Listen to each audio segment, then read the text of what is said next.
네, 저희 라이브 우리 방송의 여러분들 오늘 저희 주제 혹시 기억하시나요? 다 기억하고 계시겠지만 그래도 처음 오신 분들을 위해서 그리고 또 가물가물한 분들을 위해서 다시 한번 말씀드리도록 하겠습니다. 저희 이번에요 특집 기획입니다. 미니 시리즈 무려 4부작. 네, 저는 4가지가 없지만 우리 부부 4가지가 있습니다. 바로 마음 치유를 위한 대담. 네. 마음 치유를 위한 대담인데 오늘은요. 그래서 4부작 중에 첫 번째 시간인데 저희 자살 예방 전문가 2분을 모셨습니다. 2분이요. 예. 여러분들 정말 기대하셔도 좋습니다. 딱 보시는 순간 이 분들을 보고서 야, 얼굴만 봐도 믿음이 가는구나 라는 것을 여러분 느끼실 거예요. 네. 저희가 그래서 우리 2분을 모셨는데요. 첫 번째 분은 여러분들 혹시 아십니까? 4885 너지? 예, 바로 그 추격자에 나왔던 김윤석을 닮으신 분이신데 정말 인상 상담 전문가시기 때문에 당신 마음속에 있는 어떤 어두움도 제가 끝까지 가서 그것을 알아봐 주겠다라는 그런 마음으로 오시는 우리 가톨릭계의 김윤석이신 조용선 선생님을 모셨습니다. 네, 조 선생님, 자기소개 한번 해주실까요? 네, 안녕하십니까. 조금 전에 소개받은 조용상입니다. 저는 그 마인드플레이스 상담 코칭 연구소의 상담 팀장으로 있고요. 임상 심리사입니다. 상담은 이제 과거에는 자작나무 심리상담연구원과 또 자작나무 심리상담센터네요. 그다음에 나무화새 심리상담연구원 그리고 노원구 정신건강복지센터에서 상담을 했었고요. 현재는 이제 마인드플레이스 상담 코칭 연구소에서 상담하고 있고 또 한 곳에서는 이제 양평군 청소년 상담복지센터에서 청소년들 상담을 하고 있습니다. 네. 상담은 이렇게 하고 있고요. 네. 아직 더 남았습니다. 네. 아유, 충분히 해주십시오. 네. 그다음에 저를 이제 자살 예방 전문가로 이렇게 소개를 해주셨는데, 그래서 이제 자살 예방과 관련된 활동들은 이제 자살 예방 한국 자살 예방 협회에서 보급하고 있는 어시스트 워크샵 컨설턴트 트레이너고요. 그다음에 중앙 자살 예방 센터에 여러분들도 많이 아실 것 같은데 보고 듣고 말하기. 네. 보고 듣고 말하고요. 그다음에 자살 유가족들의 개인 상담 혹은 집단 상담을 지속적으로 하는 활동들은 아니고 지역 정신건강복지센터 같은 곳에서 의뢰가 들어오면 간헐적으로 이렇게 하는 그런 활동들을 하고 있습니다. 이거와 약간 결이 다른 활동도 하나 하고 있는데요. 국가인권위원회에서 정신건강 분야의 인권 강사로도 활동을 하고 있습니다. 그래서 이것저것 좀 많이 좀 하고 있는데 그래도 제가 가장 마음을 많이 쓰고 있는 것이 자살 예방과 관련된 활동들이고 또 제가 만나는 내담자들 안에서도 이제 자살 위기에 있는 분들도 꽤 있었기 때문에 그분들과 함께 했던 그런 시간들이 저의 이런 이력들을 만들어 온 것 같습니다. 네. 그래서 이 자리에 와 있는 것 같네요. 불러주셔서 감사합니다. 아닙니다. 그러면요, 아까 그 상담 코칭이라고 했으면 상담하시는 분들을 교육하시는 건가요? 네. 그 연구소가 상담과 코칭을 같이 지금 세팅을 하고 있는 곳이에요. 그래서 작년부터 활동을 이제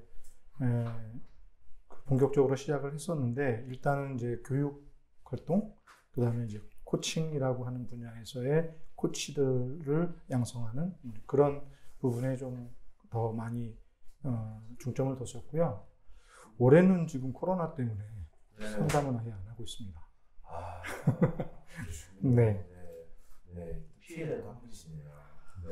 피해라고 하면 피해긴 한데요. 이따 좀 얘기할 부분이 있을기도 한데 그냥 넘어진 김에 쉬어간다고 요즘에 잘 쉬고 있습니다. 그런 마음 저희도 많이 전달해 주십시오. 네, 아무튼 오늘 그 가톨릭계 우리 김윤석이신 조용상 선생님, 임상 심리 상담사신 조사님 나오셨고, 예, 우리 또 지금 막 눈들 때를 모르고 계세요. 지금 자기 소개도 안 되는 지금 화면에 나오시니까 그러시는데 이분께서는요 저희 우리 가톨릭계 이적, 예, 이적이신데 오늘 좀 어려운 사실 주제를 무거운 주제를 이야기했는데 이걸 아주 아름다운 의시처럼 말씀해주신 우리 가톨릭계 이적이신 네, 우리 황 교수님 모셨습니다. 와, 반갑습니다. 네, 이적, 그러면 저희 소개 한번 해볼까요? 먼저 이적 분이나 그 팬분들이 들으시면 굉장히 힘들어하실 것 같아서 송구스럽고요. 저는 그 지역 사회에서 오랫동안 정신건강 상담, 가정 폭력 상담, 그리고 그 자살 예방, 그 자살 유가족 상담을 쭉 해왔습니다. 그리고 어떻게 하다 보니까 그 서울시 자살예방센터의 센터장으로 그 3년 동안 일을 했었고요. 지금 현재는 임기를 마치고 성공에 대해서 외래 교수로 활동하면서 또 프리랜서로도 활동을 하고 있습니다. 반갑습니다. 예, 반갑습니다. 네. 목소리 너무 좋은 것 같아요. 네. 혹시 이런 노래 아시는 거 있으세요? 없습니다. 네, 그렇죠. 예. 예. 예.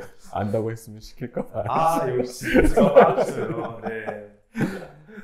그래요. 저 두 분 선생님께서 나오셨는데, 아니 지금 이 코로나19라는 것이 정말 그 영향이 안 받는 사람은 아무도 없는 것 같아요. 요즘 어떻게 근황이 좀 어떠신지 좀 간단하게 좀 말씀해 주실까요? 네, 제가 먼저 얘기할게요. 네. 그 요즘에 이제 농담으로 하는 말이긴 한데, 그 요즘에 확진자라는 말을 들으면 그 가슴들이 철렁철렁 하잖아요. 공손파악하고. 예, 근데 비슷한 발음으로 우리가 써서 확진자라고. 제가 지금 그 소리를 듣고 있어서 실제로 이제 몸무게가 한 1월부터 시작을 해서 지금 한 4개월 가까이 지난 동안 3kg이 증가를 했습니다. 배를 만지고 네, 그래서 요즘에 다이어트에 다시 돌입을 하고 있기는 한데요. 이제 코로나19로 인해서 이제 뭐 공적인 대면 상담이 전부 이제 중지가 됐고 전화로만 상담을 가능하게 되다 보니 이동이 거의 없어졌죠. 그 다음에 이제 제가 주로 강의 활동을 좀 많이 하는 편인데 모든 강의가 다 취소가 돼서 그 다음에 이제 마인드플레이스도 아까 얘기했듯이 이제 상담 이제 중지하고 이제 재정비 지금 하고 있는데 그래서 성인 상담도 쉬고 그래서 4개월 가까이 아주 자유로운 몸으로 놀고 있다는 이야기죠. 그래서 좋게 얘기해서 자유롭게 지내고 있고요. 그러다 보니까 아무래도 이제 신체 활동이 줄어든 건 사실인 것 같고 너무 좀 마음 편하게 있다 보니 활도치는 것 같습니다. 네, 그런데 여전히 불편하죠. 코로나19라는 이 지금 전대미문의 이 세계적 사태가 생겼고 그로 인해서 고통받고 있는 많은 분들이 계시고 그래서 그냥 마음 편하게만 지낼 수 있는 부분은 아닌 것 같아요. 한편으로는 이제 그러면서 아까 얘기했던 저희 마인드플레이스 상담 코칭 연구소의 새로운 출발을 위해서 준비하는 부분들이 있고요. 또 새로운 그 자살 예방 교육 프로그램 개발하고 그런 걸 준비하고 세팅하는데 슬슬 시동을 걸고 있습니다. 이제 우리 선생님께서도 말씀하셨지만 지금 뭐 대면 상담도 다 중지가 돼 있고 이제 뭐 전화를 뭐 하시고 나서 강의도 다 이렇게 됐는데 물론 그렇게 하면은 지금 가장 어려우신 분은 물론 선생님이시겠지만은 만약에 아니라 현재 지금 이 상황이 계속 유지가 된다면 그러니까 대면 상담도 이제 못 하고 강의도 못 나가면은 지금 어떤 문제점이 생길까요? 분명히 문제가 생길 것 같은데요. 그렇죠. 이제 상담 서비스에서 대면 상담이 중요한 건 뭐 상담을 하시는 분들은 다 아시겠지만 물론 이제 상담의 형태는 이제 여러 가지 상담이 있습니다. 전화로도 상담할 수 있고 사이버 상담도 할 수 있고 그런데 전통적인 게 이제 대면 상담이죠. 그 상담을 우리가 얘기할 때는 얼굴 보고 대면 만나서 내담자의 어려움을 듣고 함께 이제 해결점을 찾아가는 과정이라고 말할 수도 있겠는데 그 만나서라는 그 조건이 이제 없어진 게 돼버리니까 네. 일단 그 부분이 가장 어렵죠. 말로만 하는 의사소통의 한계가 있어요. 그러니까 인간이 의사소통을 할 때는 말로만 하는 건 아니잖아요. 상대방의 표정, 뭐 눈빛, 또 말투, 또 그냥 느껴지는 분위기 같은 것들이 있는데 그냥 사람과 사람이 만나는 그 커뮤니케이션에 제약이 걸리니까 전화 상담은 사실 되게 힘들어요. 네, 그 사람의 말만 듣고 내가 이 사람을 파악하고 얘기해야 되고 또 내담자 입장에서는 이제 전화로 하다 보니 그런 감출 수 있는 부분들이 더 많아지겠죠. 그런 것들이 좀 어려움일 수 있고 특히나 이제 위기 상담 같은 경우에 전화나 사이버 상담이 이제 빨리 접근할 수 있는 방법은 있지만 그 위기에 대처하는 부분에서는 사실은 더 즉각적인 대처를 할 수 없는 그런 어려움들도 사실은 있습니다. 그래서 그런 부분들이 굉장히 조금 지금 대면 상담 서비스가 중단된 데에서 어려운다고 생각이 드네요. 그러면 지금 이게 대면 상담이 정말 필요하신 분들이 있는데 네. 이게 개인도 문제지만은 그 개인이 함께하고 있는 가정 또 아니면 또 같이 몸담고 있는 사람들, 주변 사람들 네. 그 사람들한테까지도 지금 어려움이 그러면 전가되고 또 위험해질 수 있다는 그런 말씀하실 수 있는 뭐 어떤 면에서는 그렇게 설명할 수도 있죠. 예. 하지만 이제 기본적으로 이제 상담 서비스를 원하는 그 네. 분에서는 제약이 걸리는 건 분명하죠. 그다음에 이제 상담을 제공하는 상담자 입장에서도 되게 불편하거나 또는 제한이 걸리는 부분이 있고 그렇습니다. 그럼 참 그분들의 고통도 굉장히 크시겠네요. 네, 어려움이 있죠. 네. 네. 그렇습니다. 우리 이적 교수님, 예. 예. 이적이 되셨어요. 예. 요즘 근황이 뭐 어떠신가요? 예, 아마 다 비슷하실 것 같은데요. 대면해서 이제 교육을 하거나 상담할 수가 없어서 학교 수업도 이제 온라인 강좌로 지금 진행을 하고 있고요. 그 다음에 이제 그 외부 특강 같은 경우도 경우에 따라서는 이제 온라인으로 그렇게 지금 하고 있고 급한 경우에 이제 저 같은 경우는 이제 아주 이제 위기 상황에 계신 분들을 상담하다 보니까 전화로도 부득이하게 이제 상담을 진행하고 있습니다. 그리고 지금 이제 연구 사업들을 주로 지금 하고 있는데 이제 코로나 이후에 여러 가지 어려움들이 많이 지금 예측되는 상황이라서 자살과 관련해서도 이제 코로나 이후에 어떻게 대비할 것인지 그런 분야의 연구라든지 또 그 건강증진 개발원하고 같이 이제 만성질환 갖고 계신 분들이 기저질환 때문에 이제 이런 어떤 전염병에 더 취약하시다 보니까 이 만성질환을 어떻게 스마트하게 관리하는 그런 방법들을 조금 이제 의료계와 함께 같이 그런 연구들을 진행을 하고 있습니다. 그 대면에서 할 수 있는 것들은 많지 않지만 어쨌든 이렇게 온라인이나 또 하여튼 혼자서 할 수 있는 그런 쪽의 일들을 지금 주로 하고 있습니다. 네, 방금 말씀하신 뭐 위기 상담 같은 경우, 큰 경우, 네. 그다음에 대면 상담 같은 경우에도 직접 네. 봐야지만이 이게 이루어질 수 있는 일들이 지금 막혀 있는 상황이기 네. 때문에 이게 좀 우려가 크다라는 그런 말씀을 하시는 것 같아요. 네. 근데 이 무엇보다도 이 코로나19라고 하는 게 뭐 다 어렵지만은 특히나 그 사각지대, 그다음에 저소득층 이런 분들한테는 그 심리적인 심각한 그 경제적 타격을 입기 때문에 네. 그에 대한 이제 가정 해체라든가 아니면 경제적인 위기라든가 이런 걸 겪으면서 그로 인한 우울증, 그다음에 극단적인 선택 이런 것들이 이루어질까 봐 굉장히 좀 우려가 큰 상황이죠. 네. 근데 앞서 이런 형태로 코로나처럼 이렇게 급격한 이런 위기 상황이 온 때가 또 있었을까요? 한국에서는 이제 97년, 98년 IMF 위기 이후에 그런 일이 있었고 안타까운 거는 다른 나라하고 달리 IMF 경제 위기가 끝나고 나서 자살률이 떨어지지 않은 세계에서 유일한 국가가 한국이거든요.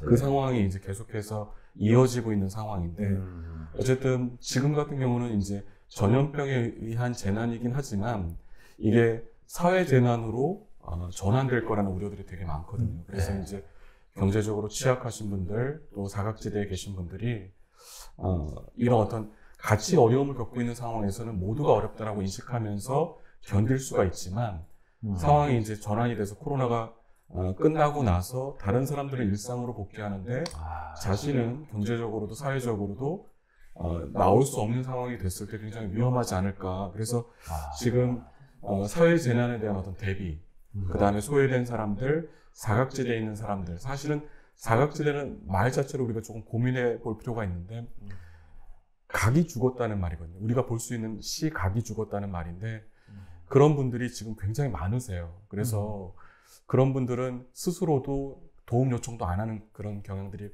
많아서 어떻게 이런 분들을 찾아서 도움을 받을 수 있도록 하고 다시 일상으로 같이 복귀할 수 있도록, 안전하게 복귀할 수 있도록 하는 노력들이 더 많이 필요하다고 생각합니다.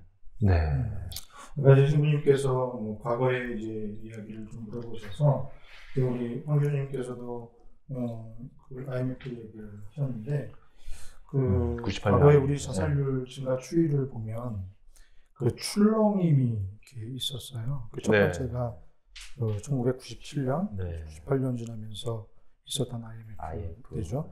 그때 그 인구 50만 명당 18.4명의 꼭지점을 찍었다가 한 2년간 하락을 합니다. 예.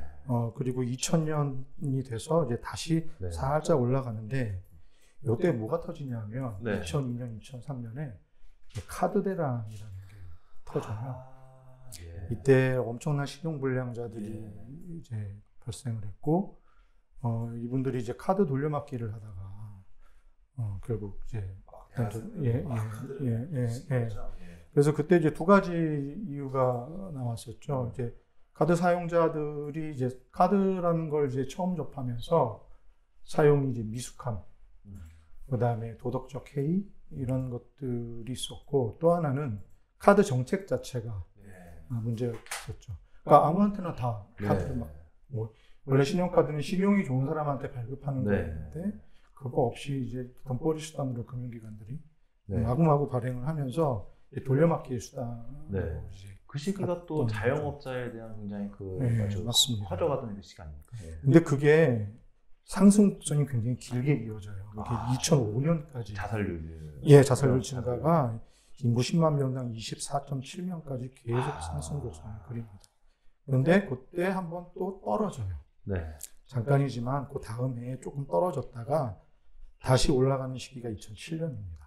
2007년. 그때 또 뭐가 있었느냐? 우리가 기억하고 있는 글로벌 금융위기.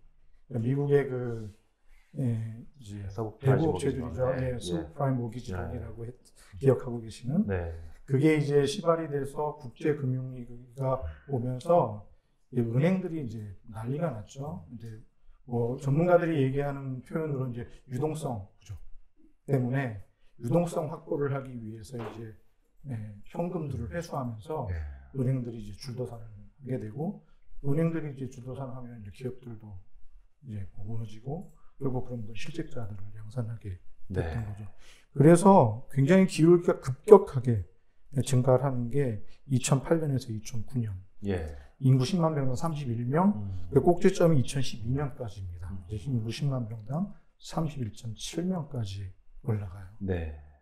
그 다음에 그걸 기점으로 이제 자살률은 하락하기 시작합니다. 근데 우리가 앞에서 경험했던 한번 올라갔다가 살짝 떨어졌다가 또 다시 올라가고 했었던 거를 반복했었는데, 이때도 살짝 떨어졌을 때 불안했죠. 또 그런 걸 반복하는 건 아닐까 했는데, 다행히도 이때부터 이제 국가가 적극적으로 법률을 제정하고 자살 예방에 관한 법률이 이제 통과가 되면서 국가가 적극적으로 자살 예방에 대한 이제 사업들을 시작을 하고 이제 각 지자체별로 노력들이 이제 이루어지는데, 그게 하락폭이 2016년까지, 2017년까지 길게 이어졌습니다. 그래서 이게 반짝 떨어지는 게 아니었구나라는 안심을 하게 하죠. 근데 이제 작년에 발표됐던 2018년 통계에서 살짝 또 올라갔어요. 안타깝게도.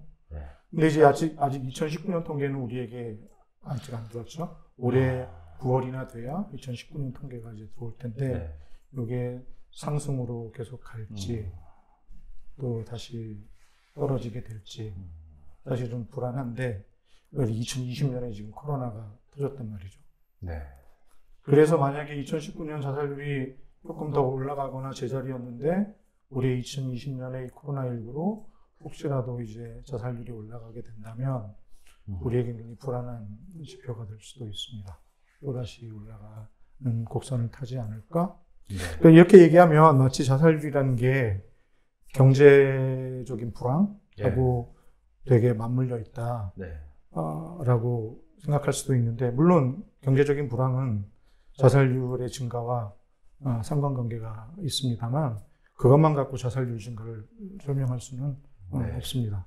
근데 여하튼 우리가 큰 어떤 요인을 지금 만났기 때문에 앞으로 지금 이 코로나19가 가져올 어떤 경제적인 어떤 큰 파장, 사회적인 어떤 이런 문제, 이런 것들이 자살률 증가에 어떤 영향을 줄지 지금 사실 우리는 잘 모르고 있고, 다들 지금 이쪽에 있는 자살 예방 쪽에 있는 분들은 정말 숨죽이고 이 상황을 지금 지켜보고 있을 것 같아요. 이게 어떻게 전개될지에 대한.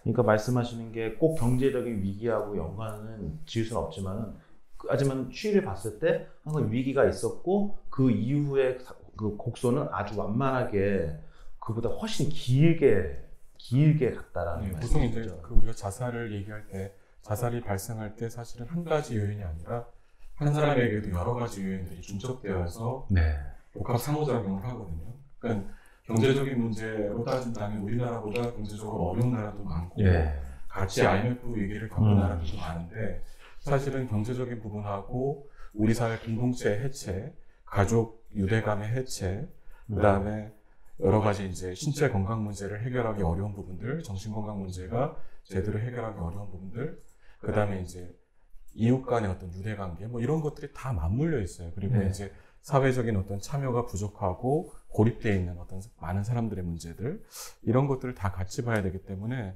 한국 사회 경제적 문제뿐만 아니라 이런 여타의 것들을, 근원적인 이슈들, 경제적인 거, 공동체, 그다음에 각자 갖고 있는 보호 요인, 그다음에 가족 간의 관계, 이런 것들을 다 같이 봐야 될 부분이라고 생각합니다.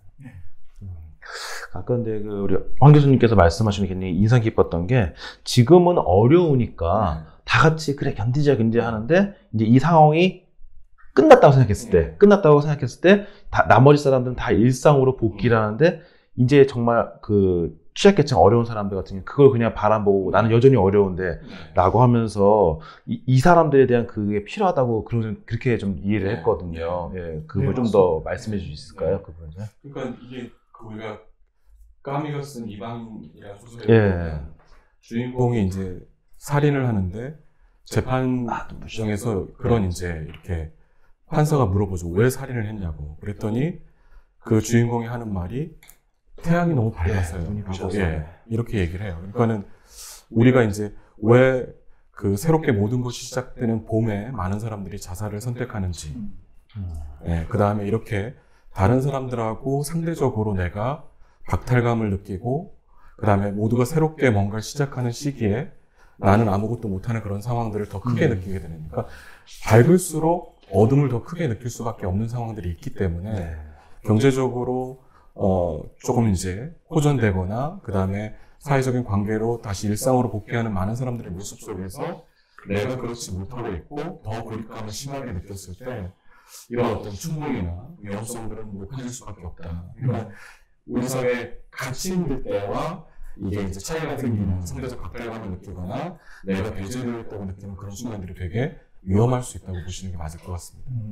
그렇죠. 그러니까 자살을 생각하게 되면 이제 뭐 많은 요인들이 있지만 심리적 요인 중에 내가 그 안에 들어가 있지 않다. 난 밖에 있는 사람이다. 난 뭐 소위 말하는 소외감? 이 소외감이 일반적인 의미의 소외감이 아닌 굉장히 이제 아주 극심한 소외감이죠. 그러니까 그럴 때 그 느껴지는 부분들이 가장 크거든요.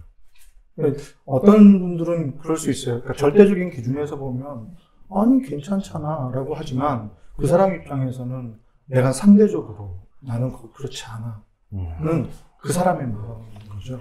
우리가 이제 그 마음을 알아볼 수 있으면 좋겠다 생각이. 그래서 우리가 상대적 박탈감이라는 이 말을 쓰는 건 굉장히 중요한 단어 선택이라는 생각이 들어요. 지금 저는 좀 깜짝 놀랐는데, 그러면은 지금 가장 위험한 시기가 곧 지고 다가온다는 의미. 그는 사실은 안 그랬으면 좋겠고요. 그렇죠. 그렇게 안 되기 위해서 국가적으로, 사회적으로, 그 다음에 종교계가 함께 노력해야 되지 않나. 그래서 오늘 이런 자리도 마련되지 않았나 생각합니다. 갑자기 저희 정체성을 찾아주시는데 맞아요. 사실 저희 오늘 주제가 바로 뭐냐면은 이 코로나19로 인해서 이제 저희 가톨릭 교회가 무엇을 할 수 있을까? 라는 이제 그런 주제입니다. 오늘 가톨릭 교회가 어떤 준비를 할 것인가. 그런 면에서 저희가 교회가 이 재난을 어떻게 바라봐야 될까요? 어떻게 말하면 가톨릭 교회 영성이라고도 말하시는 부분인데 이걸 좀 어떻게 바라봐야 되는지 좀 말씀해 주실까요? 가톨릭적으로. 그러니까는 저는 그런 생각이 들어요. 많은 재난, 그게 자연 재난이 됐건 어떤 재난이 됐건 간에 그 재난의 어떤 그 과정들을 보면 그 재난이 결국 사회적 재난, 인적 재난으로 변화되는 걸 보게 되거든요. 인적 재난으로. 예. 그런데 이제 우리가 예측하지 못하고 어쩔 수 없이 닥치는 이제 재난의 초기 모습만 보고 우리는 어떻게 할 수가 없어. 여기에 우리가 할 수 있는 건 없어. 라고 얘기하는 것이 아니라 이 상황에서 우리가 어떤 입장을 가져야 될지를 우선 좀 이렇게 추스려야 될 것 같아요. 그러니까 예를 들면 수잔 손트액이라는 사람이 이제 타인의 고통이라는 책을 썼는데 거기서 타인의 고통을 어떤 식으로 이제 많은 사람들이 바라보냐면 나의 어떤 연민을 내가 확인하기 위해서 나는 그래도 윤리적으로 괜찮은 사람이야. 그래서 타인의 고통에 나도 함께 하는 거야. 그 다음에 어떤 내가 갖고 있는 심리적 부담감을 덜기 위해서 타인의 고통에 마치 동참하는 것처럼 한 그런 경우가 많다는 거죠. 근데 실제로 우리 교회도 지금 이제 힘든 사람들 그리고 소외되는 사람들 앞으로 많은 문제를 겪게 될 사람들에 대해서 외부자의 관점이 아니라 우리 중에 한 사람으로 바라보고 그 고통이 그 사람에게만 향한 것이 아니라 언제든지 우리한테도 향할 수 있다는 인식을 갖고 함께 해야 된다고 생각합니다. 그래서 그런 의미의 연대는 그러니까 내가 이제 그 사람하고 나를 이렇게 거리두기가 아니라 그냥 단순히 연민하고 내 어떤 부담을, 심리적 부담을 덜기 위한 것이 아니라 함께 그 고통에 동참하고 걸어갈 때 가능하지 않나 하는 생각이 들고요. 그런 의미에서는 가톨릭 교회가 지금 발생하고 있는 이 상황을 사람들에게 그 가해질 어떤 영향들 그리고 인재로 변환되는 이런 부분들에 대해서 미리 점검하고 함께 할 수 있는 그런 준비들을 지금 현재 해야 될 때라고 생각합니다. 그렇군요. 정말 예수님을 가르쳐주는 사람이 아니라 예수님이 되어라. 누가 말씀하시는지 기가 막히는데 그런 일이 있었거든요. 신자들한테도 사목자들한테 그 말이 떠오르는 대목입니다. 그렇죠. 어떻게 보면 그 카톨릭이라는 것이 이제 저도 이제 이렇게 조금 고민하면서 잘은 모르지만 제가 감히 말씀드리고 싶은 거는 예수님처럼 사람들을 만나고 또 예수님처럼 살고자 하는 사람들의 모임이 아닌가. 그러니까 예수님처럼 사는 사람하고 별개의 교회가 아니라 예수님처럼 살기로 같이 이걸 우리가 일종의 미션 스테이트먼트로 우린 이렇게 살 거야 라고 각오를 다지는 사람들이 아닌가 하는 생각이 들고요.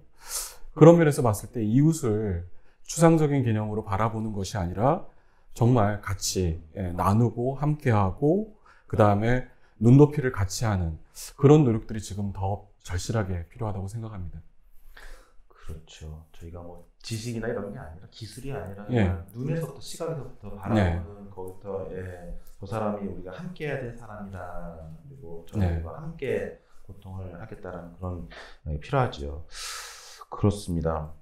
그런 이제 그렇지만은 지금은 저희가 만날 수가 없다라고 하는 게 지금까지 겪어보지 못한 문제인 것 같아요. 항상 이런 일이 있으면은 뭐 아픈 사람, 뭐 집이 무너졌든가 불이 났다든가 아니면 뭐 누군가 죽었다든가 그러면 우리는 항상 찾아가서 같이 울어주고 같이 봐주고 함께 있어주는 것이 사실 저희 영성이었는데 지금은 갈 수가 없다라고 하는 것이 지금까지 겪어보지 못한 그런 상황인 것 같아요.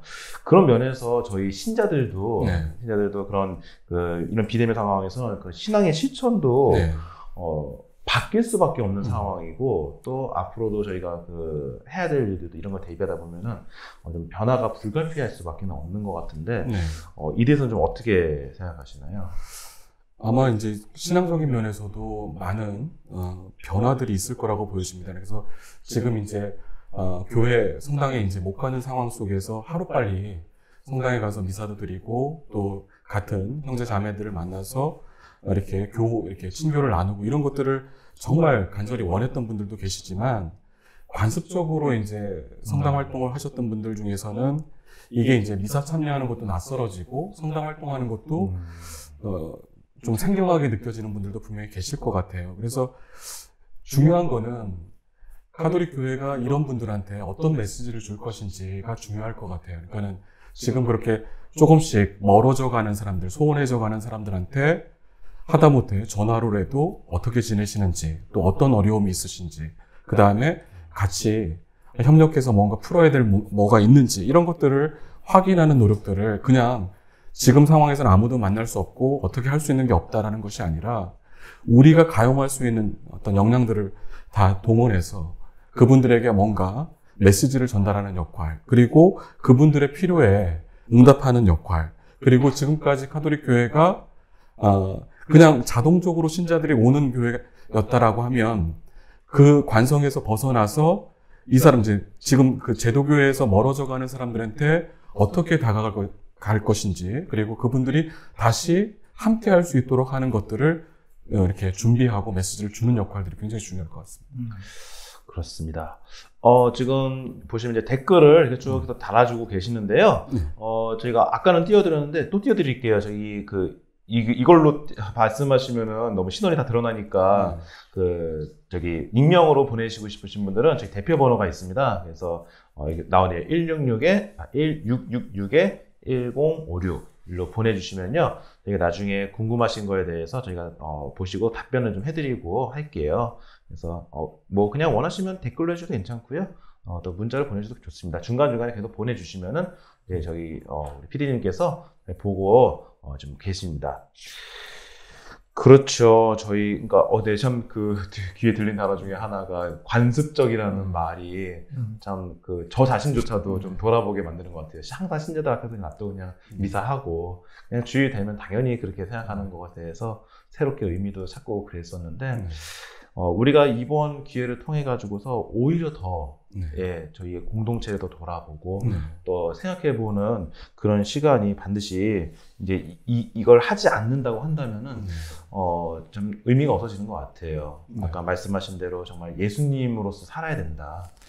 그것이 우리 이제 핵심이라는 거를 코로나를 통해서 다시 한번 좀 느끼는 그런 상황인 것 같습니다. 그런 면에서는 이제 현 교수님도 얘기를 하셨지만, 그러니까 저는 이제 저도 이제 가톨릭 신자니까, 그러니까 미사 참여가 사실 이제 불가능해졌었잖아요. 코로나19 때문에. 이렇게 어떤 내부적인 요인에 의해서 가고 싶어도 가지 못하는 이제 이 상황이 벌어졌는데, 사실은 우리 가톨릭 신자에게 미사에 참여한다라는 것이 굉장히 중요하고, 그 안에서 이제 성체성사에 우리가 참여한다는 게 참으로 이제 굉장히 의미 있는 일이고 상징성이잖아요. 하나 된다라는 그 의미를 우리는 가톨릭 신자들이 미사 성제 안에서 성체성사에 참여하는 것으로 우리는 이렇게 느끼는데, 그거를 하지 못한다라는 부분들이 신앙적인 부분 안에서는 큰 데미지가 있을 것 같다라는 생각이 들고, 사실 저 입장에서는 그런 부분들이 있거든요.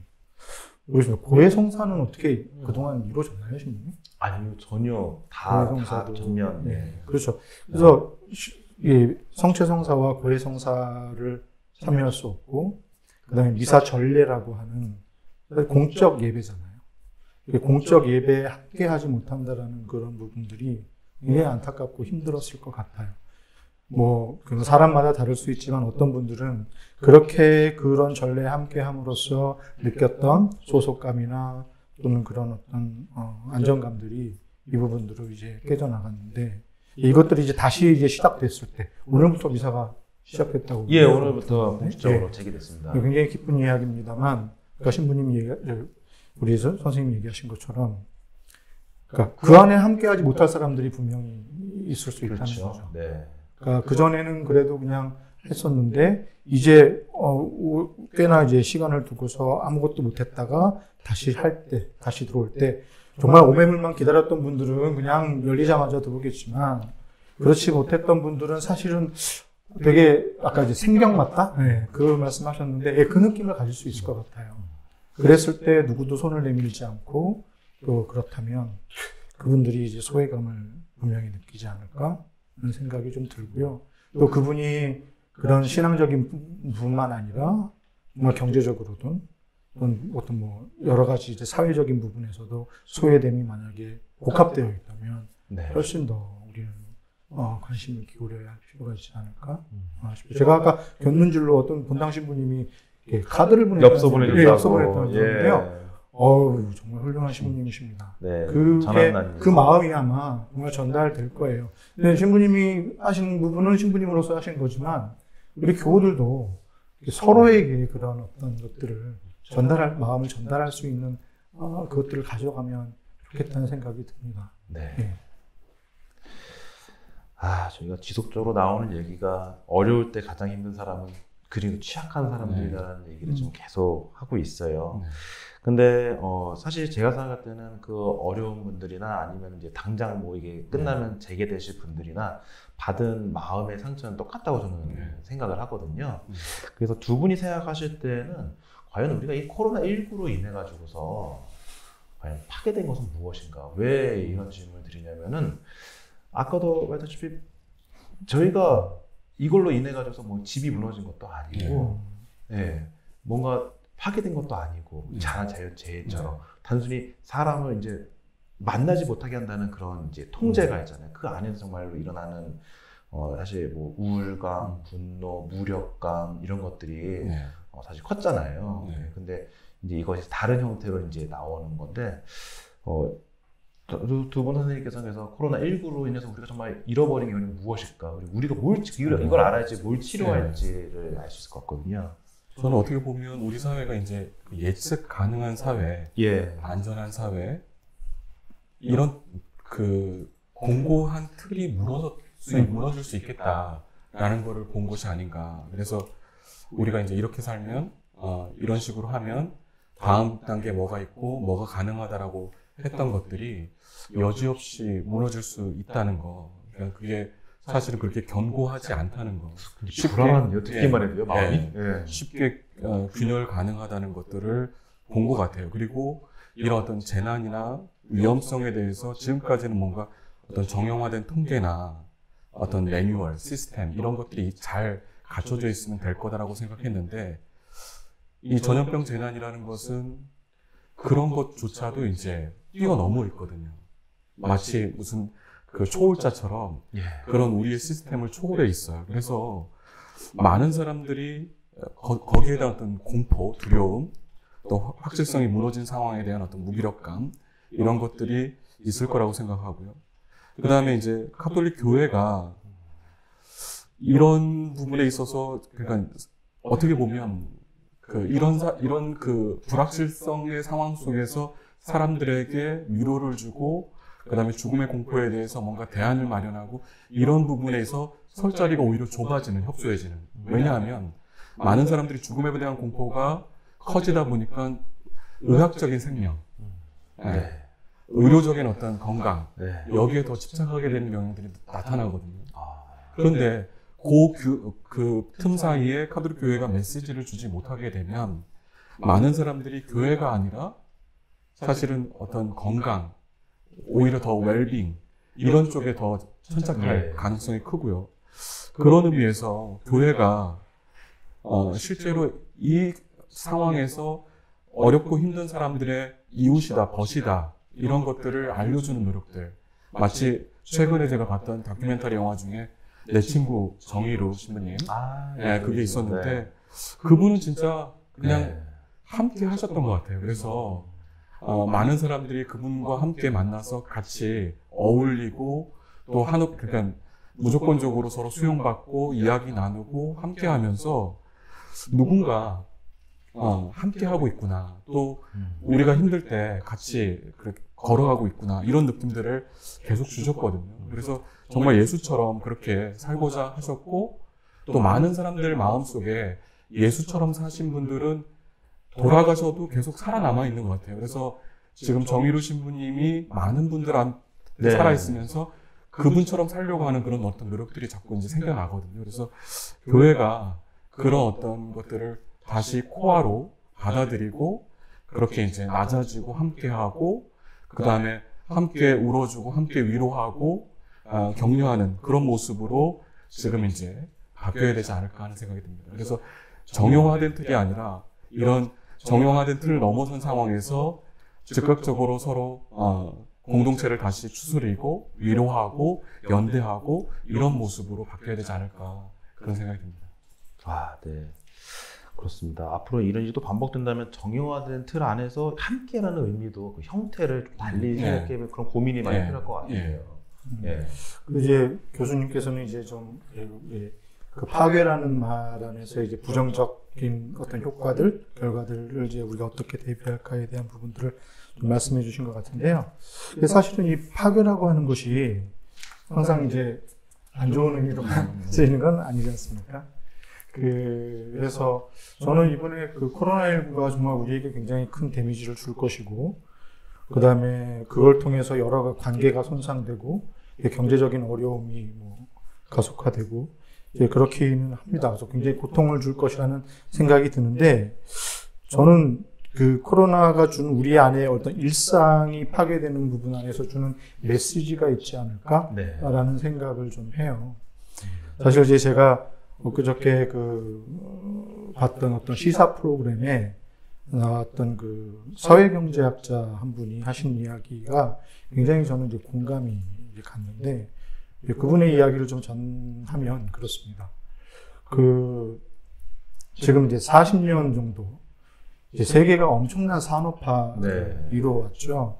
그 안에서 이제 뭐 인간성이 상실됐다는 이제 이런 이야기를 했지만, 여전히 우리는 경제가 최우선이고, 또 많은 부를 축적하는 것이, 그다음에 첨단을 달리는 것이 우리의 행복을 줄 거라는 그런 믿음들을 갖고 있었는데, 그런 어떤 우리의 산업화의 모습을 이분이 이제 4가지로 진단을 했어요. 지구화, 도시화, 그다음에 금융화, 생태적 위기. 이게 우리의 지금 자화상이다라고 진단을 하면서, 이제 이거가 코로나19를 통해서 어떻게 지금 여실히 드러났는가, 우리에게 영향을 주었는가를 보여준다라는 거죠. 그러니까 코로나가 아니었으면 이것이 사실 우리에게 이렇게 확 다가오지 않을 수 있었다라는 이야기를 하시면서, 이 부분이 그냥 우리는 되게 당연하고 앞으로도 그냥 이렇게 나가야 하고, 그거에 이제 아까 교수님이 얘기하신 예측 가능성이라는 부분이었어요. 그런데 이제 코로나19라는 세상에 듣지도 못한 이 병원체가 나타나면서 세계를 지금 휩쓸고 있잖아요. 우리나라도 마찬가지고. 그래도 우리는 지금 그나마 잘 버티고 있는 중에 속하지만, 대단하죠. 유럽이나 지금 난리가 났습니다. 그 누구도 예상하지 못했고 상상하지 못했던 일이 일어나고 있고, 의학계에서도 그러죠. 이 병원체에 대해서 알지 못하기 때문에 이게 앞으로 어떤 변이를 할지, 우리에게 어떤 영향을 줄지 사실은 장담할 수 없다라고 이야기를 하는데, 그건 의료적인 부분뿐만 아니라 다른 부분에서도 굉장히 똑같은 영향을 줄 거다. 도대체 우리가 앞으로 어떻게 변화될지 지금 모르는 상황이기 때문에 우리에게 여기서 좀 더 필요한 것이 용기와 대담성이 아닐까. 이렇게 이야기를 하시더라고요. 그래서 그게 굉장히 저한테 좀 다가왔고, 우리가 그동안 그냥 너무 당연하게 살아왔던 어떤 삶의 모습들, 거기서 이런 것들입니다. 나 혼자 지금 열심히 이제 개인의 방역하고, 이제 저도 열심히 이제 손세정제 갖고 다니면서 손 닦고 마스크하고 이제 이럽니다. 나 자신을 보호하기 위해서. 하지만 그런 방식에서 우리는 조금 더 앞으로는 사회적 방역이라는 이름으로, 그래서 이건 보건의료 영역뿐만 아니라 사회 심리적인 영역, 또는 이제 경제적인 영역까지도 모두 포함하는 거죠. 거기서 가장 뒤처져 있을 사람에게 초점을 맞추는 것이 매우 중요하다. 그러니까 이 전염병이라고 하는 게 그러잖아요. 모두가 다 괜찮은데 한 사람만, 이 사람이 문제가 생기면 그 전체가 다 위험해지잖아요. 사실 우리는 그런 것에 눈을 닫고 살았던 거 아닐까? 그래서 오히려 개인의 방역 되게 중요한데, 이 개인의 방역에서 사회적 방역이라는 부분으로 좀 더 시야를 좀 확장하는 부분이 필요하다. 또는 그 다음에 이제 우리 인간의 욕망? 그러니까 이 산업화 안에서 이루어진 게 뭐냐면 소비잖아요. 소비가 미덕이다. 라는 이야기를 하는 거예요. 예. 그래서 기업들은 더 과소비를 조장을 하죠. 물건을 더 많이 팔기 위해서. 우리는 더 많이 쓰고, 예, 또 많이 생산하고, 이제 그러기 위해서 이제 피해를 보는 건 이 자연, 우리가 사는 환경들이잖아요. 그래서 너무 조화롭지 않게 살았다, 우리가. 그래서 사람과 사회와 자연이 조화를 이루는, 이런 삶으로 우리가 가는 것이 필요한. 그러기 위해서는 사실 우리가 지금까지 누려왔던 편안함 중에 꽤나 여러 가지들은 좀 포기를 해야 가능하지 않을까. 그러기 위해서 우리가 필요한 게 용기와 대담성이라는 게 그냥 이대로 내가 살아가고 앞으로도 이렇게 살 거야 라고 하는 부분들이 이제 어떻게 될지 모르기 때문에 그냥 그렇게 흘러갈 거야가 아니라 난 이제 앞으로 이렇게 할 거야 라는 어떤 의지가 우리의 미래를 더 결정지으지 않을까. 그것이 우리 가톨릭 교회 안에서도 같은 원리로 작동이 되면 좋겠다. 이런 생각이 드네요. 네. 저는 종교학자는 아니지만 어떻게 보면 요번 이제 코로나19 사태를 겪으면서 그러니까 종교의 어떤 부정적인 면도 많이 보였거든요. 뭐 신천지라든지 그다음에 이제 코로나 방역에 뭐 이렇게 좀 다른 결을 다르게 하는 그런 모습들 속에서 좀 어떤 부정적인 모습들이 비치면서 어떤 생각이 들었냐면 어쩌면 우리 사회의 현실의 어떤 가시적인 교회의 상이 무너져 가고 있다는 느낌을 받았어요.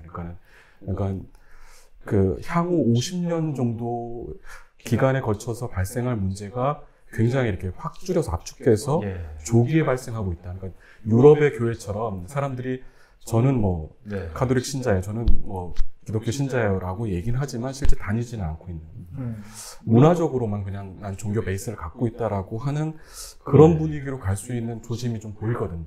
예. 근데 이게 이번에 단축됐다는 거죠. 예. 그래서 굳이 성당에 가지 않아도 뭐 내면에서 나는 뭐 온라인 보면서 얼마든지 만족할 수 있어. 그러니까 뭐 온라인상에서 미사 드리고 그냥 온라인상에서 내가 그냥 이렇게 기도하는 걸로 만족할 거야. 뭐 이런 식의 이제 분위기들이 많이 생길 수가 있고요. 물론 이제 동시에 한편에서는 어르신들이 더 많이 이제 어떤 죽음에 대한 공포나 두려움 때문에 교회 활동에 이렇게 더 많이 참여하실 수도 있어요. 그러면 상대적으로 교회 자체가 굉장히 고령화되는 모습들이 더 급속히 진전될 수가 있죠.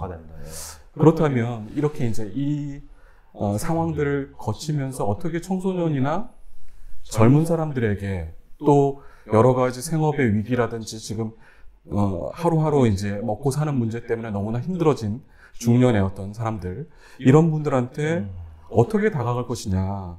이분들을 뭐 자동적으로 이제 오게끔 할 수 있는 것들은 사실은 점점 어려워질 거예요. 그냥 우리 교회가 갖고 있는 제의적인 어떤 고유성, 리추얼한 어떤 고유성만 갖고 여기 와야 된다. 이거 와야지만 의미가 있는 거다라고 해서는 쉽지 않다는 거죠. 그렇죠. 그래서 조금 더 젊은 사람들에게 다가갈 수 있는, 그들과 함께 할 수 있는, 그리고 교회 자체도 어떻게 이 교회의 모습 자체가 너무나 뭐랄까 올드해져 가고 있는 그런 모습에서 다시 젊어지고 쇄신할 수 있는가.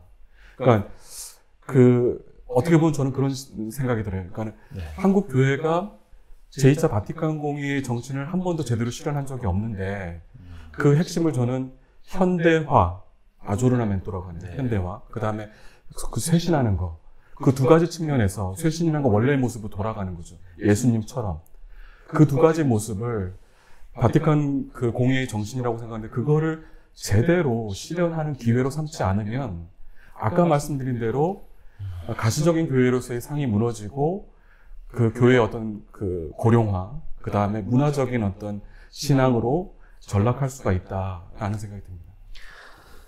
저희가 신앙으로서 사람들 안에서 위로와 기쁨이 아니라 그냥 문화, 그냥 깔고 있는 그 정도로 될 수밖에 없는데 이것이 점점 가속화되고 있다라는 그런 말씀을 해주신 것 같아요.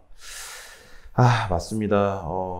지금 이제 앞으로 정말 저희 교회도 좀 변화를 좀 해야겠다는 생각이 드는데, 일단 좀 교회라고 너무 크게 느낄 수밖에 없고, 작게라도 저희 사실 그 제일 중요한 공동체는 본당 공동체잖아요. 그래도 본당 공동체 안에서 저희가 좀 이제는 저희도 본당 공동체 좀 구조가 좀 변화되지 않을까라는 고민을 할 수밖에 없는 것 같아요. 그래서 혹시 제시해 주실 수 있는 면이 있으시다면 혹시 네 해주실 수 있을까요? 저는 일단 뭐 구조 변화의 한계는 분명히 있을 거예요. 네. 가톨릭이라는 조직이 그렇게 유연하지는 않잖아요. 네. 그러다 보니 격하게 공감되네요. 조직의 변화는 한계가 있긴 하겠지만 사실은 이제 거기에 대해서 모르겠습니다. 지금도 이 우리 소공동체 운동이 교회 안에서 지속이 되고 있는지는 모르겠습니다. 예. 과거에 이제 한때 우리 교회 안에서 소공동체 운동 굉장히 활성화시킨다고 이제 했었잖아요. 근데 이제 그게 뭐 운동으로만 끝난 건지는 잘 모르겠어요. 그러니까 오히려 이제 가톨릭 교회가 갖고 있는 이 조직은 굉장한 장점이긴 하지만 그렇죠. 네. 한편으로는 그게 갖고 있는 단점이기도 하죠. 그래서 만약에 본당 안에서 할 수만 있다면 조금 더 그 소공동체들을 운동으로서가 아니라 실제로 삶으로서. 그 삶의 영역, 각자의 그 삶의 자리나 삶의 영역 안에서의 그 공동체들을 구획지어진 그 소공동체 말고 그 공동체 안에서 활성화시키는 노력들을 조금 더 하는 것이 효과적이지 않을까? 한계는 분명히 있지만 그런 생각이 좀 드네요. 네. 저는 만약에 이제 이런 일을 겪으면서 많은 분들이 그런 생각을 해요. 이제 온라인을 더 집중해야겠다. 네. 그 다음에 원격 뭐 이런 것들 더 많이 해야겠다. 그 다음에 AI 시스템을 더 많이 갖춰야겠다. 네. 만약 교회가 그런 식으로 생각한다면 저는 잘못 생각한다고 생각해요. 네. 왜냐하면 본질에 대한 생각이 없이 구조만 그렇게 바꾼다고 해서 의미 있는 메시지 전달이 될까? 그렇지 않다고 생각해요. 그러니까 그 자살 시도하시는 분들한테 제가 질문하는 것 중에 공통적인 질문 한 가지가 뭐냐면 당신은 가리킬 집이 있습니까? 돌아갈 집이 있습니까? 마음으로 쉴 수 있는 집이 있습니까? 이런 질문들을 드려요.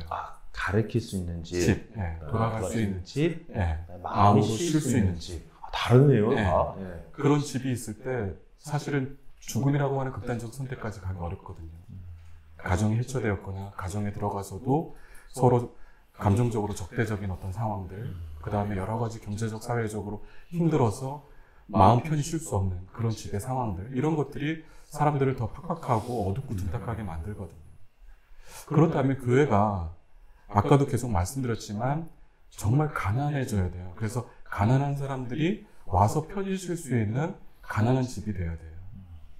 마음을 쉴 수 있는 집. 네. 가리킬 수 있는, 내가 힘들 때 저곳에 가면, 그 다음에 내가 정말 춥고 배고프고 영혼이 목마를 때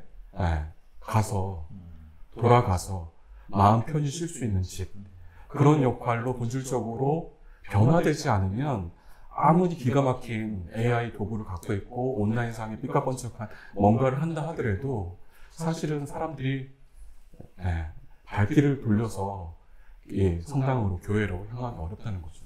그래서 이번 기회에 그런 어떤 우리가 본질을 어떻게 바꿀 것인지, 얼마만큼 그분들이 참여할 수 있고 쉴 수 있고 그냥 와서 아무것도 하지 않아도 함께 할 수 있는 그런 공간으로 바뀔 것인지, 이런 것들이 굉장히 중요하지 않을까 생각합니다. 사실은 이제 우리가 교회 안에서 뭐 다 알지만 자살이라고 하는 이 주제가 얼마만큼 두려운 주제고 또는 거부적인 마음이 드는 주제고 이건 상식적으로 알 수 있잖아요. 아까 뭐 하신 말씀에도 그게 있지만 내가 자살 생각하고 있는데 교회가 나에게 편히 돌아가서 쉴 수 있는 그런 집으로 느껴지냐면 잘 그건 아니거든요. 오히려 혼날까 봐 겁이 나고 그래서 더 가까이 갈 수 없는 그런 굉장히 좀 오히려 혼나는 무서운 혼나는 아버지 집이다. 같은 그런 모습으로 있었던 게 저는 사실이라고 생각해요. 네. 그래서 뭐 코로나19가 이미 벌어진 일이고 앞으로 이걸 통해서 혹시라도 자살을 생각하게 될 분들이 더 많아지고 정말 마음 힘든 분들이 더 생겼을 때 교회가 그분들을 어떻게 끌어안을지 거기에 대해서 정말 심각한 고민을 하지 않는다면 여전히 엄한 아버지로서 자살은 나쁜 거야 라고 가르치고 있을지 모르는, 그래서 하면 안 돼. 물론 하면 안 되는 거지만 그 네. 마음을 받아줄 그곳은 아닐 수 있겠다. 네. 그런 생각이 듭니다. 그렇습니다. 우리 김윤석 선생님, 그다음에 이적 교수님 두 분이 그 공통적으로 말씀하시는 게 구조의 문제가 아니라 우리가 정말 본질적으로 변화되지 않으면 안 된다라는 그런 말씀을 해주시는 것 같습니다. 근데 지금 저희가 아까도 말씀하셨다시피 이 코로나19라는 상황이 도저히 예측할 수 없는 상황이잖아요. 원래 작동해야 될 시스템이 작동을 못하는 그런 상황도 벌어지고 실제로 그다음에 예측했던 상황이 완전히 무너버리는 상황도 좀 일어나고 있습니다. 그런 의미에서 지금 내 바로 옆에 있는 사람이 아주 어려워요. 근데도 이런 위험 신호도 감지를 못하시는 분들도 거의 대부분이고 사실은. 그리고 또 이런 시스템이 돌아가야지만이 또 이게 될 수 있는데 그게 못하니까. 그렇다면은 우리 곁에 있는 가족이나 친구들의 역할은 훨씬 더 중요해지고 이분들밖에 없다라는 생각이 들고 있습니다. 그래서 만약에 우리가 정말로 전체적인 차원에서 내 가정에 있는 가족과 친구들, 그다음에 주변 사람들을 좀 보호해 줄 수 있는, 그다음에 내가 할 수 있는 것이 있다고 한다면은 좀 이렇게 해주실 수 있는 말씀 있을까요? 좀 어려운 말씀 드리는 것 같아서 너무 한 박 사일을 말해도 부족할 만한 이야기를 지금 드린 것 같아요. 네. 그 사실은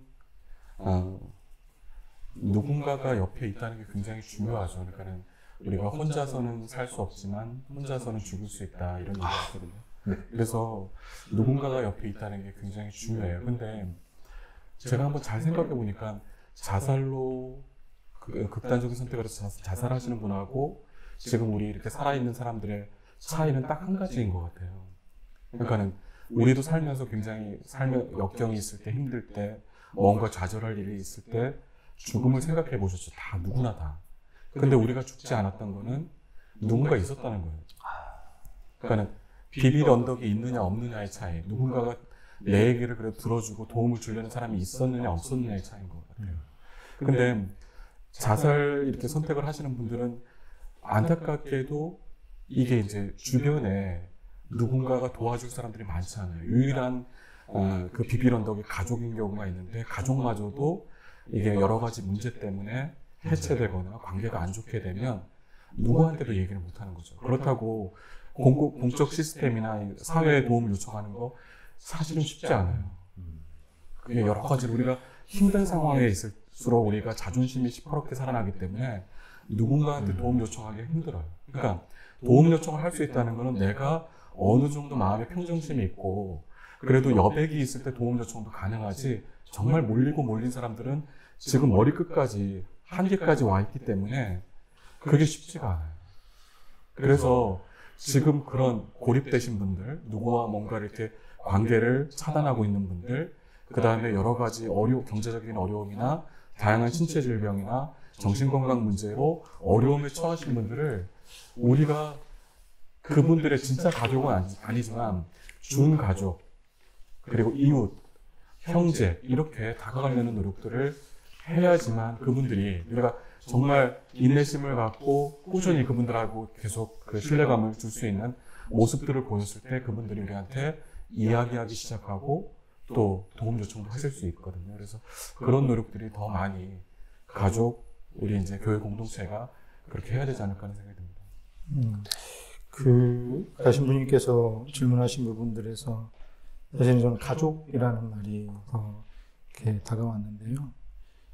사실은 가까이 있는 그 가족이 가장 알지 못하는 사람인 경우가 더 많지 않을까 싶어요.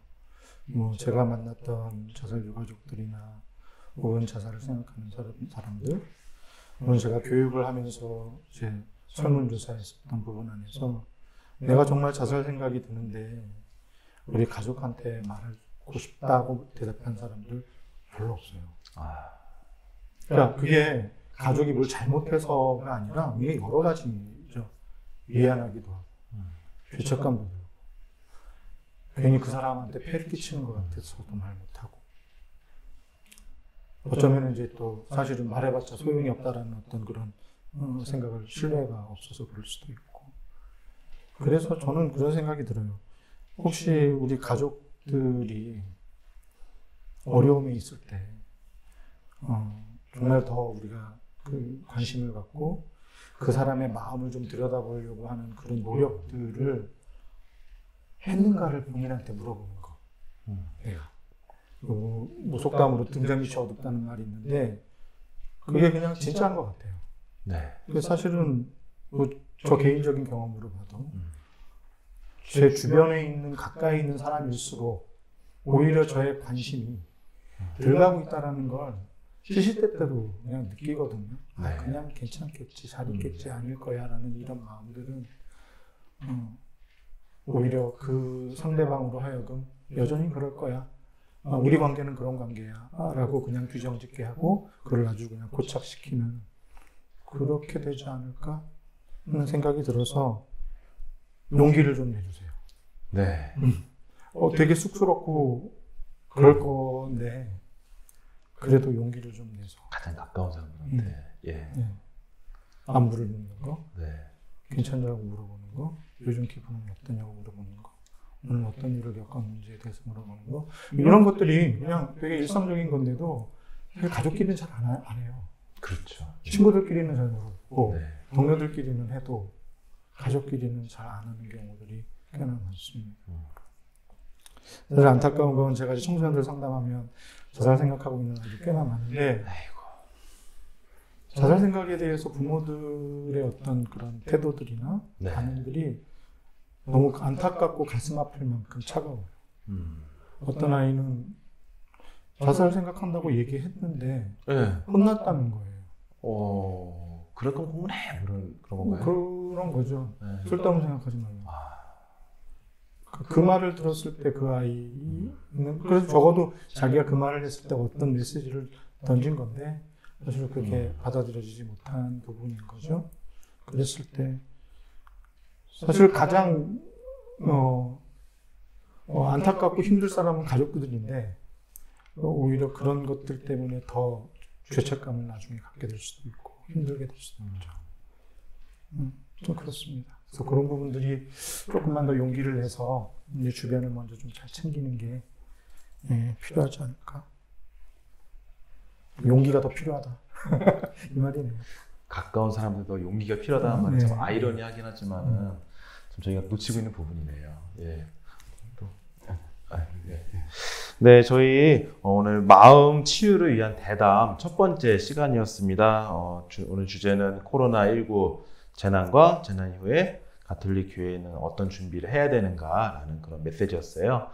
저희 중간에도 그렇고 지금도 좋습니다. 문자 1661-1056으로 문자 보내주시면은 저희 이제 곧 있을 질의응답 시간에 보고 답변 드릴 수 있는 부분에 대해서는 저희가 한번 애써 보도록 하겠습니다. 지금 보내주시면 되겠어요. 그러니까 익명을 원하시는 분들께서는 문자로 보내주시면 익명이 보장이 됩니다. 아니면 그냥 댓글로 달아주셔도 괜찮고요. 와, 여기 보면은 두 분 말씀 듣는 채팅을 놓았습니다. 또 막 이렇게 댓글을 달아주시는데 그걸 놓았대요. 그리고 어떤 분은 가난한 교회, 가난한 집, 마음으로 쉴 수 있는 집. 예, 그쵸. 네. 사회자는 말을 조금만 하라. 예, 알겠습니다. 코로나 같은 상황이라면 비빌 언덕이 될 누군가가 더더욱 없어지겠네요. 그래서 더 걱정입니다. 예, 맞습니다. 지금 질문인 것 같은데요. 두 분 보시기에는 아직 교회가 이런 자살 위험군에 대해서 더 적극적으로 다가가야 된다고 생각하십니까? 말씀하신 것처럼 신자가 교회에 찾아가 이런 문제를 드러내거나 경험을 공유하는 것은 너무 어려운 일이라고 생각됩니다.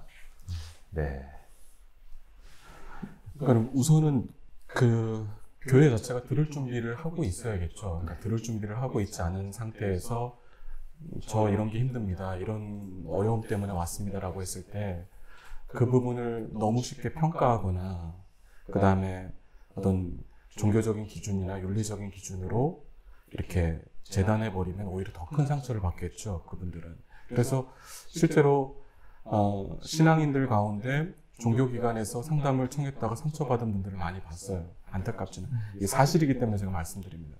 그래서 그런 분들을 일단은 평가하지 말고 판단하지 않고 있는 그대로 좀 들어주시고 그 사람 입장에서는 그럴 수 있겠다. 또 그 사람 입장에서는 그런 어려움 때문에 정말 극단적인 상황까지 갈 수 있겠다는 걸 있는 그대로 좀 수용하고 이해해 주시면 좋을 것 같습니다. 그리고 그런 어떤 자살과 관련된 많은 어떤 원인들, 그리고 그 과정에서 그분들이 어떻게 아파하시는지를 이해하는 분들이 우선 그 신부님들부터 수녀님들부터 좀 잘 준비가 되셔서 그분들을 따뜻하게, 어떤 경우에는 굳이 말하지 않고 그분들한테 충분히 자신의 감정을 표현할 수 있도록, 그리고 자신의 어려움에 대해서 조금 충분한 시간을 갖고 얘기할 수 있도록 그렇게 기다려 주신다면 정말 제대로 잘 도와줄 수 있을 거라고 생각하고, 그런 준비를 많이 하셨으면 좋겠습니다.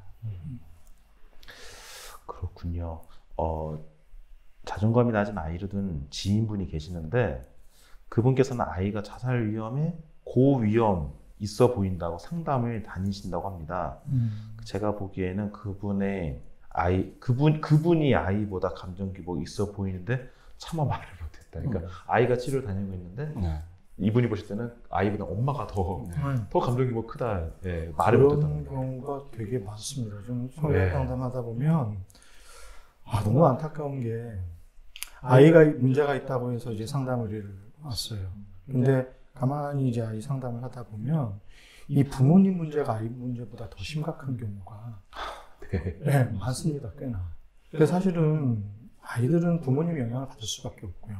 그 아이의 그런 불안한 어떤 정서들이나 또 왜곡된 어떤 인지나 신념들은 부모님으로부터 영향을 받았을 가능성이 매우 커요. 사실 사람이 태어나서 가장 첫 번째 만나는 타자가 엄마고 아빠고, 그 안에서 3, 4년을 크잖아요. 그 다음에 이제 뭐 어린이집 가서 또래 관계 하지만 결국 그 가장 주 양육자가 가장 많은 영향을 주게 되어 있어요.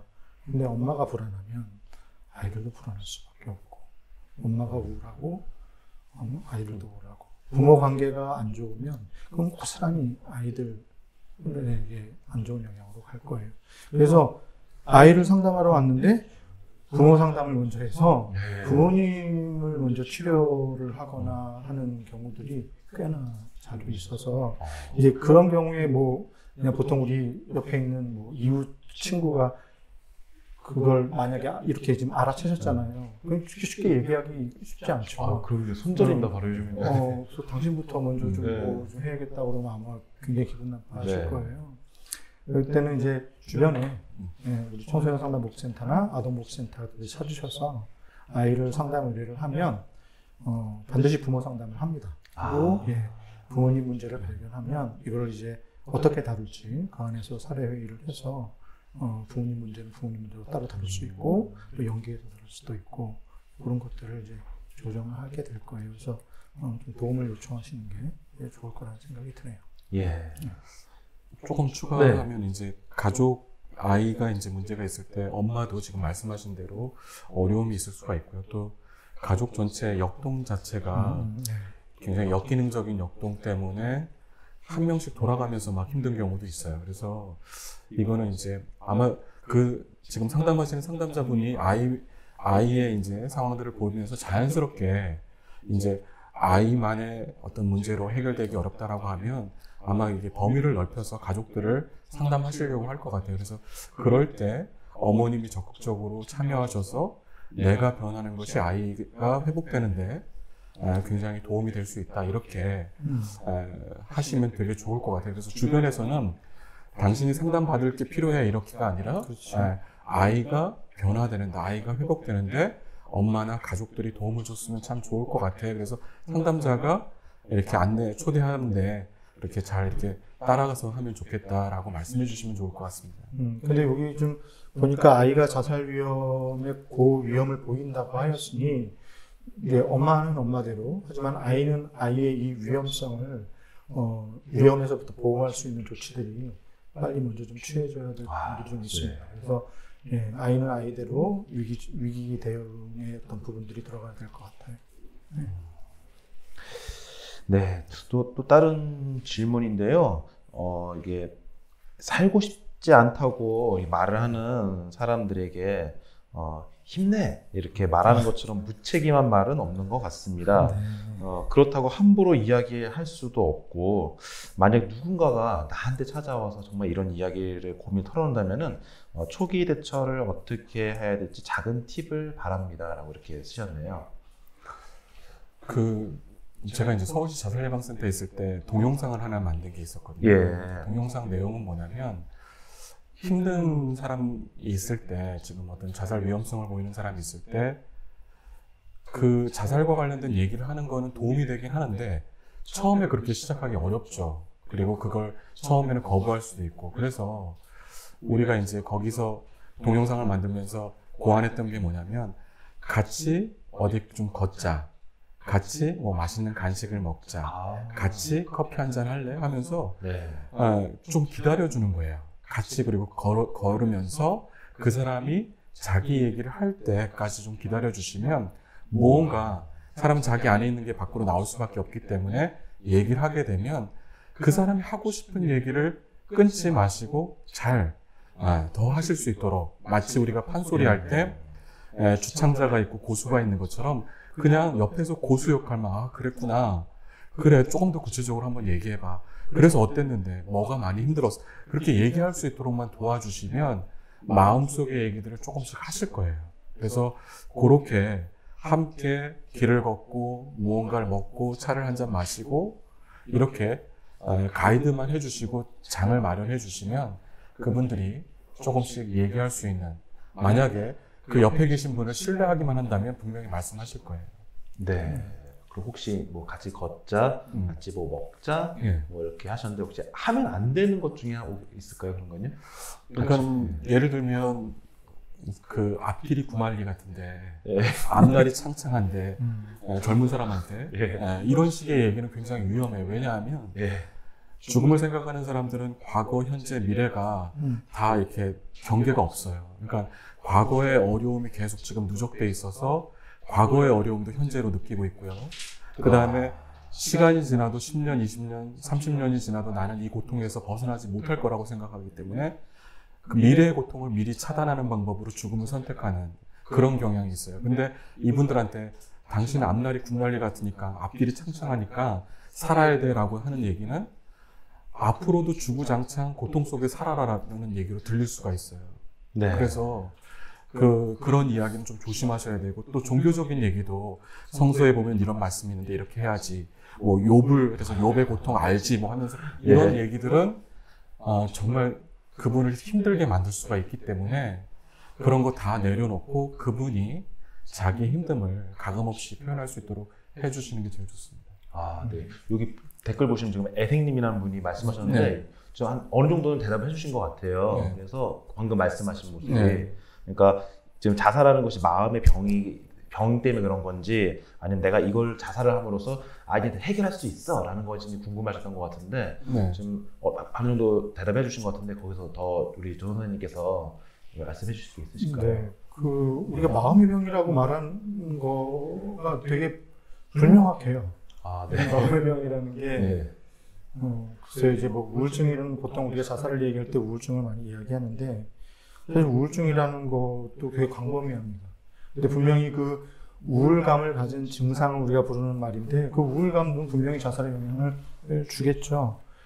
근데 그 병 때문에만, 그걸 우리가 병이라고 부른다고 병 때문에만 우리가 자살을 하는 건 아니라고 생각해요. 그렇다면 우울증을 앓고 있는 모든 분들이 다 자살을 생각하거나 자살을 시도했었어야 되는데 그렇지 않거든요. 가장 큰 원인 중에 하나이긴 하지만 꼭 그것 때문만은 아니다라는 생각이 들고요. 그 대신 문제 해결이라고 하는 부분에서는 좀 굉장히 동의를 해요. 그러니까 예를 들어서 내가 우울증을 갖고 있던 그렇지 않든 내가 굉장히 힘든 어떤 해결할 수 없는 문제를 갖고 있고 이것이 나를 굉장히 파멸해지는 어떤 구덩텅이로 나를 몰고 가고 있는데 나는 어떤 해결책도 갖고 있지 않다고 생각을 한다면 자살은 그 사람한테 해결책으로 다가오겠죠. 그런 사람한테 우리가 힘내라고 하는 이 말이, 아까 힘내 얘기를 들었는데 이게 굉장히 무책임하게 들릴 수 있어요. 그 사람 입장에서는. 나는 더 이상 낼 힘이 없는데 왜 자꾸 힘내라고 하지? 그래서 이제 자살 예방 동영상 UCC 컨테스트 되게 많이 했거든요. 거기서 제가 굉장히 좀 이제 인상 깊게 본 게 거기 주인공이 하는 말이에요. 다른 사람들은 나한테 항상 힘내라고 얘기를 하는데 나는 그 말을 들을 때가 가장 힘들다 라는 말을 해요. 난 더 이상 낼 힘이 없는데. 그래서 그런 어떤 접근보다는 아까 얘기했던 그 사람이 이제 몰릴 대로 몰린 상황에서 내가 해결책으로 이거 생각할 수밖에 없다라는 그 자체를 우리가 그냥 인정해 주는 거. 들어주고 인정하고. 여기 이제 아까 그 여기 예. 질문하신 게 조금 결이 네. 그 조금 자세히 보니까 조금 다른 얘기를 제가 좀 더 드려야 될 것 같아가지고요.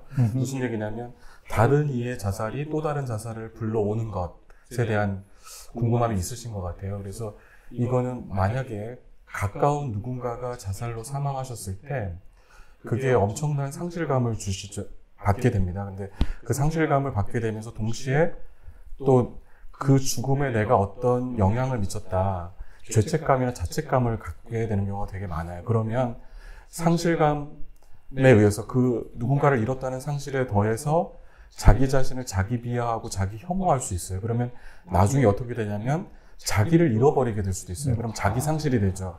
그러면 깊은 우울감에 빠질 수가 있고요. 그걸 우리가 내 안에 사실은 그 상실로 인한 분노나 울분 같은 게 있는데 그거를 건강하게 표출하고 애도하면은 조금 나아지는데 그거를 혼자서 막 억압하고 삭히게 되면 쉽게 어두운 쪽으로 가고 우울감이 올 수가 있습니다. 또 이제 빈번하게 그런 주변에 어떤 분들이 돌아가시거나 자살에 노출되게 되면 우리가 이제 암시 효과라고 해서 죽음이 또 활성화되는 게 있어요. 그게 뭐냐면 죽음에 대한 공포나 두려움이 우리 실존 안에 있는데 그게 현저하게 올라오는 거죠. 그걸 이제 죽음의 현저성이라고 얘기하는데 그러면서 계속해서 나도 힘들 때 그 죽음이 계속 떠오르면서 너도 그런 선택을 해도 돼.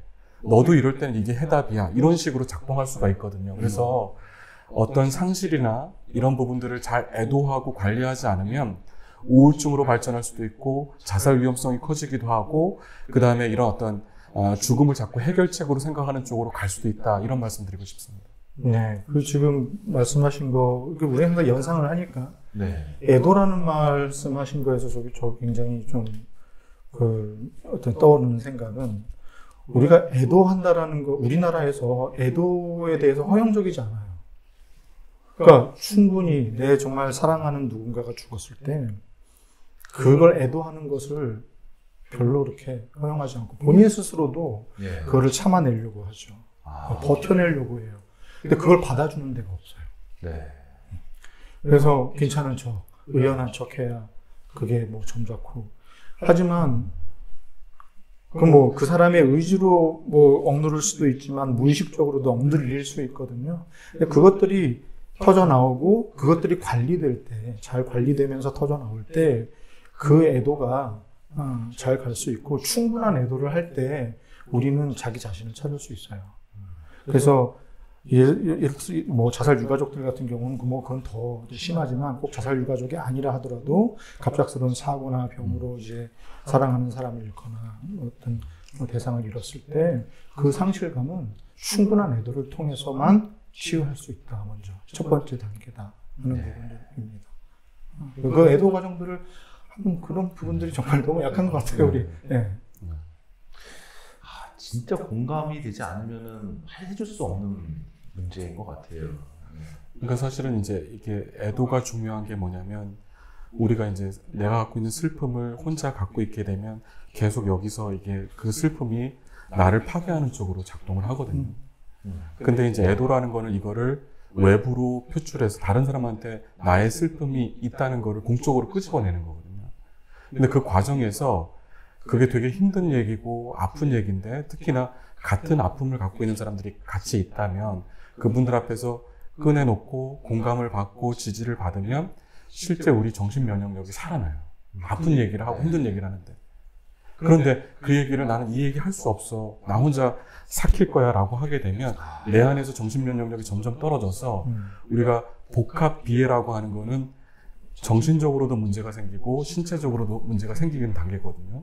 그런 식으로 애도하지 못하고 한국 사회가 특히나 안타까운 게 굉장히 상실이나 정말 소중한 분들을 잃고 나서 애도할 수 없는 그런 사회적 분위기, 그런 죽음을 겪고 나서도 바로 일상으로 복귀해야 되는 사회적 상황, 이런 것들이 이분들이 애도를 안 하고 넘어가다 보니까 나중에 이게 심각한 트라우마가 돼서 3개월이 지나서 6개월이 지나서 1년이 지나서 어느 순간 정말 엉뚱한 상황에서 쇼크가 올라오는 거죠. 그러면서 심리적으로 굉장히 힘들어지고 울분이 올라오고 그 다음에 굉장히 이제 그 트라우마 증상 같은 것들이 같이 생기면서 되게 힘들어지시거든요. 그래서 오늘 이제 카톨릭 교회에 대한 이야기도 많이 했는데 교회가 애도할 수 있는 사람들이 애도할 수 있는 공간, 애도할 수 있는 분위기를 만들어주는 그런 곳이 됐으면 하는 생각을 같이 한번 가져봅니다. 예. 두 분이 좀 말씀하시는 걸 들으니까 가톨릭교회가 뭘 해야 될지 좀 제시를 해주시는 것 같아요. 예. 지금 여기 나오는 글들이 보니까 예방도 좋지만은 이게 글씨가 잘 안 보여요. 제가 죄송한데 애도도 애도가 아니라 그 예방도 중요하지만 이후에 어떻게 정말 우리가 해야 될지 좀 얘기했으면 좋겠다고 좀 죄송해요. 정확히 못 찾고 있어요. 예, 알겠습니다. 예방도 중요한데 그 이후의 상황에 대한 이야기도 다음에 꼭 다뤘으면 좋겠습니다. 그러니까 메이데이님이 요즘에 코로나 때문에 가족들이 함께 있는 시간 많이 늘어나서 더 부딪히는 경우 많을 듯한데 건강한 가족 관계 유지할 수 있도록 교수님 어떻게 생각하세요? 저도 잘 못하는 것 중에 하나인데요. 사실은 뭐 생각만 있고 못하는데, 그러니까 우리 가족들 안에 놀이 문화가 좀 없는 것 같아요. 놀이 문화요? 네. 고스톱 있잖아요. 명절 때 하는 모두가 함께 참여하는. 아이부터 엄마 아빠, 그러니까 뭐 그런 명절 때뿐만 아니라 평소에도 엄마하고 아빠하고 아이하고 또는 뭐 할아버지도 다 같이 함께 할 수 있는 어떤 그런 놀이 문화. 그거가 참 없는 것 같아요. 물론 뭐 그렇게 된 거는 굉장히 뭐 많은 요인들이 작용을 하겠지만 일단 의지도 없는 것 같아요. 그냥 이거는 당연한 거야. 애들은 애들대로 놀고 어른대로 놀고 이런 부분들이 그렇게 있다가 이제 한꺼번에 이제 한 자리에 모여서 움직였을 때 뭘 해야 될지 모르는 거죠. 그래서 이번 기회에 우리 가족들은 뭘 하면서 놀면 좋을까에 대해서 함께 의논하고 아이템들을 짜고 처음에는 되게 어색하고 좀 힘들겠지만 좀 시도를 해보면 오히려 좋은 계기가 되지 않을까 생각이 듭니다. 그럼 그 얘기는 가족의 문화가 필요하다고 좀 해도 될까요? 사실 우리 가족 문화 별로 없잖아요. 그러니까요. 저는 또 그런 생각이 또 들어요. 그러니까 이제 가족이 건강하게 지낼 수 있는 방법과 관련된 얘기는 너무 많은데요. 그러니까 지금 오늘 시간이 많지 않기 때문에 한두 가지만 말씀드리면, 그러니까 이렇게 생각하셔야 돼요. 내가 내 삶에 최선을 다하는 것처럼 저 사람도 배우자가 됐건 아이가 됐건 최선을 다하고 있다라고 믿으셔야 돼요. 그리고 내가 밖에서 받는 스트레스를 적어도 가족한테는 전가시키지 않겠다. 이 마음이 되게 중요해요. 그래서 제가 가정폭력 집단 상담하면서도 항상 하는 얘기가 뭐냐면 집에 들어가기 전에 엄마나 아빠나 잠깐 화살 기도라도 하고 들어가야 된다. 왜냐하면 내가 지금 이 현관문을 열고 들어갈 때 밖에서 받은 스트레스를 우리 가족들한테 풀지 않겠다. 그리고 아까 그 최선을 다하고 있다는 걸 생각하시는 이유는 뭐냐면 자꾸 이제 저 사람이 내 말을 무시했다. 저 사람이 나를 소중하게 생각하지 않는다. 이런 생각들을 되게 많이 해요. 그러면서 이제 적대감을 갖고 공격성을 표출하는 경우가 많은데 그렇지 않다는 거죠. 그 사람 지금 다른 이유 때문에 어떤 상황 때문에 그럴 수 있다는 것들을 이해를 하셔야 돼요. 그래서 그 두 가지 일단은 내가 최선을 다하는 것처럼 그 사람도 최선을 다하고 있다. 아이도 마찬가지고요. 그리고 내가 밖에서 받은 스트레스를 적어도 집까지 가져가지 않겠다. 이런 마음을 가지시면 좀 도움이 되지 않을까. 나중에 또 기회 되면 말씀드리겠습니다. 제가 명심해야 돼. 들어가시기 전에 화살 기도한다. 죄책감 들어. 그렇습니다. 지금 벌써 심각하게 1시간 반이 많이 지나왔습니다. 그래요. 사회자가 아쉽네요. 이런 분위기에서 고스톱 별달달. 1시간, 제 성격이 1시간 반이나 참았으면 많이 참은 겁니다. 좀 봐주십시오. 그래요. 저희 마음 치유를 위한 대담 이렇게 첫 번째 시간 하셨는데요. 어떻게 좀 마지막으로 한 말씀씩 해주실 수 있을까요? 제가 먼저 할게요. 마무리를 해주세요. 저는 이제 원래 카메라 울렁증이 있어서 사진도 잘 안 찍는 편인데 지금 뭐 거의 1시간 반 동안 이 카메라 앞에서 동영상을 찍으면서 얘기를 하려니까 굉장히 좀 긴장되고 얼굴이 좀 되게 열나서 좀 뜨겁거든요. 네. 혹시 네. 예. 네, 죄송합니다. 지금 아마 온도 찍으면 아마 어쨌든 하여튼 그래서 조금 어렵기는 했으나 함께 우리 얘기하면서 또 황 교수님 이야기 들으면서 공개 배운 부분도 많고 또 여기 이제 댓글 올라오는 거 좀 읽으면서도 좀 함께 나눌 수 있는 부분들이 있어서 되게 좋았어요. 저는 유튜브를 굉장히 자주 보는 사람인데 이제 유튜브를 이제 구경하던 사람에서 제가 이제 안에 나와서 댓글 보고 댓글에 대해서 얘기도 하고 이렇게 하는 게 첫 경험이라 제 인생에 있어서 굉장히 새로운 경험이었고 저한테 또 어떤 배움이 좀 있었던 것 같아요. 좋은 시간이었습니다. 예, 감사합니다. 네, 저도 좋은 시간 주셔서 감사드리고 여기 아까 여러 가지 질문들이 많으셨는데 충분히 답변 드리지 못해서 죄송하고 나중에 또 기회 있으면 나눌 수 있었으면 좋겠습니다. 하여튼 좋은 기회 주셔서 감사합니다. 예, 감사합니다. 오늘 두 분, 황수찬 교수님, 조성 선생님 나와주셔서 감사드리고요. 우리 또 다음 달 주제는요. 이거 참, 전 사실 좀 도망가고 싶네요. 주제가 너무 무거워서. 하지만은 저희가 짚고 넘어가야 될 주제인 것 같습니다. 저희 두 번째 우리 대담은 가족 단위 자살이 들어가고 있습니다. 그래서 이 가족 단위 자살에 대한 가톨릭 교회의 입장과 또 어떻게 우리가 이것을 함께 할 것인가에 대한 주제로 하겠습니다.